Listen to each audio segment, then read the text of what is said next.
Welkom by hoofstuk 3 van Kunskap. Voordat jy werklik jou kunskap in Christus kan verstaan, moet jy God as Vader leer ken.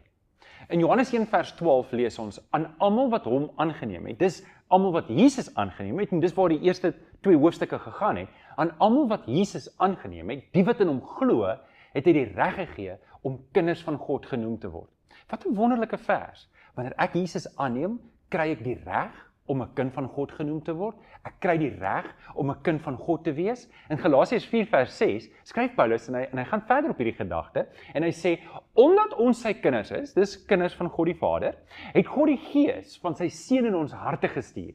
En in ons roep hy uit, Abba, dit beteken Vader. Met ander woorde, wanneer ek Jesus aanneem, sit God sy Gees binne in my, die Gees van Jesus volgens die vers, en hierdie Heilige Gees, dis die Heilige Gees, roep in my uit na God as Vader, en hy roep uit Abba. So dis die Heilige Gees, in Jesus word ek 'n kind van God, maar die Heilige Gees dryf my ook om God aan te roep as Vader. Nou, jou aardse pa kon dalk 'n paar foute gehad het. Jou aardse pa kon dalk 'n paar lelike dinge aan jou gedoen het, jou mishandel het en jou seer gemaak het, dalk jou afgebreek het, dalk was hy self maar afgebreek deur sy pa.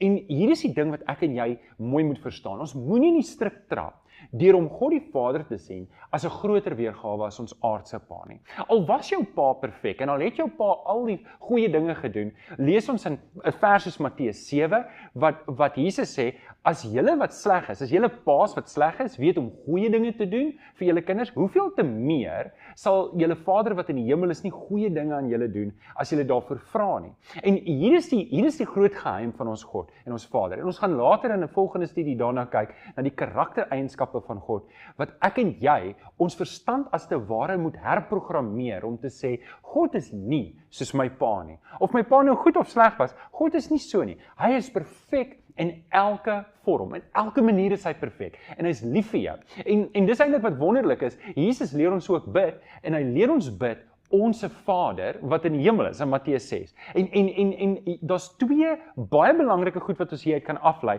wanneer Jesus ons leer om te bid, ons Vader. Die eerste ding wat ons moet leer, en dit is, dat ons God is 'n Vader wat luister na ons gebede. Hy hoor jou as jy bid, en hy wil jou hoor, en hy's daar wanneer jy bid, en hy hoor jou hart, en daarom moet ons gebed baie ernstig opneem, wanneer ons tot die Vader praat, omdat hy hoor. Hy weet wat ons nodig het. Die tweede belangrike ding wat ek en jy kan aflei uit Jesus wat ons leer om te bid, ons Vader wat in die hemel is, net daai ons Vader, want ons gaan later kyk na die hele gebed. Ons Vader beteken per definisie dat ek is nie die enigste kind nie. Is dit nie so dat enigste kinders baie keer bederf was deur hulle ouers nie, want hulle het net een kind, maar ek en jy moet verstaan dat ons is deel van die huisgesin van God.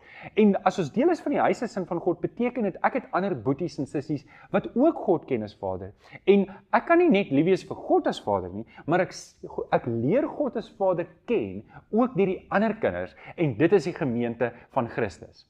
Nou, Oswald Chambers het gesê, God is my Father who loves me. I shall never think of anything he will forget. Why should I worry? Nou, dit is hoofstuk 3.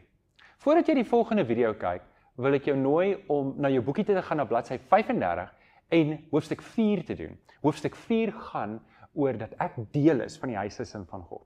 Sien jou by die volgende video.